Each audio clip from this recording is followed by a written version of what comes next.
WhatsApp guys, this is Sagar from Sagar 360 YouTube channel. Guys, আজকে আমি তোমাদের দেখাবো তোমাদের যদি ওবিসি সার্টিফিকেট রিভ্যালিডেট করার সময় তোমাদের বা গ্রাম পঞ্চায়েত বা ওয়ার্ড নেম যদি না শো করে, সেই প্রবলেমের সলিউশন আজকে তোমাদের দেখাবো। এই ওবিসি সার্টিফিকেটের সমস্যাগুলো তাদেরই হচ্ছে যাদের ওবিসি সার্টিফিকেট অনেক দিন বা অনেক বছর আগে ইস্যু হয়েছিল। For example, sub divisional office হচ্ছে বর্ধমান সদর সাউথ। তো এখানে আমার যখন সার্টিফিকেট ইস্যু হয়েছিল 2016 সালে, তখন বর্ধমানটা বিভক্ত থাকেনি, তখন একটাই বর্ধমান জেলা ছিল।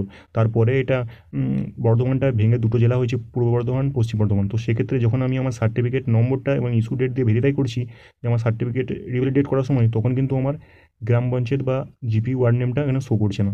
তো যেহেতু ডিস্ট্রিক্টটা বিভক্ত হয়ে গেছে, ভাগ হয়ে গেছে, তাই আমি এটা আমাদের এসডিও অফিসে যে খবর নিয়েছিলাম, তো ওনারা আমাকে বললেন অফিস থেকে যে এটা আমাকে অ্যাজ এ ফ্রেশ অ্যাপ্লিকেশন করতে হবে, এবং কীভাবে অ্যাপ্লিকেশন করতে হবে এবং আমার পুরাতন সার্টিফিকেট নম্বর কোথায় দিতে হবে, সেগুলো তোমাদেরকে আমি আজকে ভিডিওতে দেখিয়ে দেবো।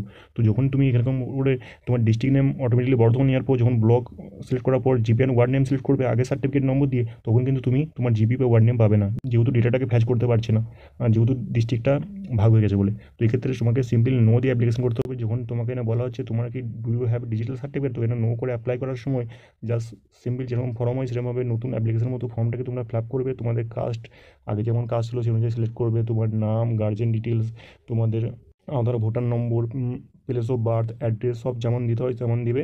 দেওয়ার পর সিম্পল তোমাদেরকে স্ক্রল করে একদম নিচে যে সেকশনটা পাবে, সেখানে হচ্ছে তোমার যেটা মেন সেকশন, সেটা হচ্ছে তোমার বিলার রিলেশন ডিটেলস। তো এখানে তোমাকে কী করতে হবে, এটাকে ইয়েস করতে হবে, অ্যান্ড সার্টিফিকেট হোল্ডার্সের নেমের জায়গায় এখানে তোমাদের আগের সার্টিফিকেট তোমাদের নামটা এখানে দিতে হবে।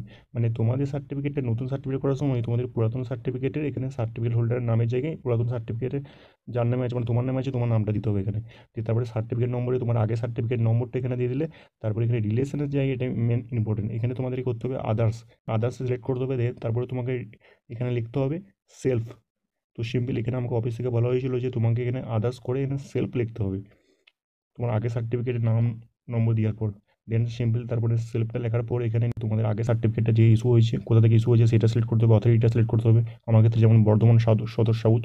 তারপরে সিম্পল বাকি ফর্মটা তোমাকে ফিল আপ করে তোমাকে এখানে সাবমিট করতে হবে। দেন তোমাকে হার্ড কপিটা যখন তোমরা জমা দেবে অ্যাপ্লিকেশন ফর্মের সাথে, তখন তার সাথে তোমার পুরাতন সার্টিফিকেট, মানে ওল্ড সার্টিফিকেটে তোমাদের জেরক্সটা সাথে দিতে হবে, অ্যাটাচ করতে হবে। দেন সাবমিট করার পর তোমাদের ওবিসি সার্টিফিকেটটা নতুন করে ইস্যু হয়ে যাবে।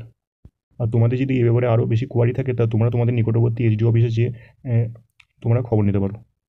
আর তোমরা যদি জানতে চাও কীভাবে তোমাদের ওবিসি সার্টিফিকেট রিভ্যালিডেট করবে সম্পূর্ণ প্রসেসটা, তাহলে আমি রিলেটেড ভিডিও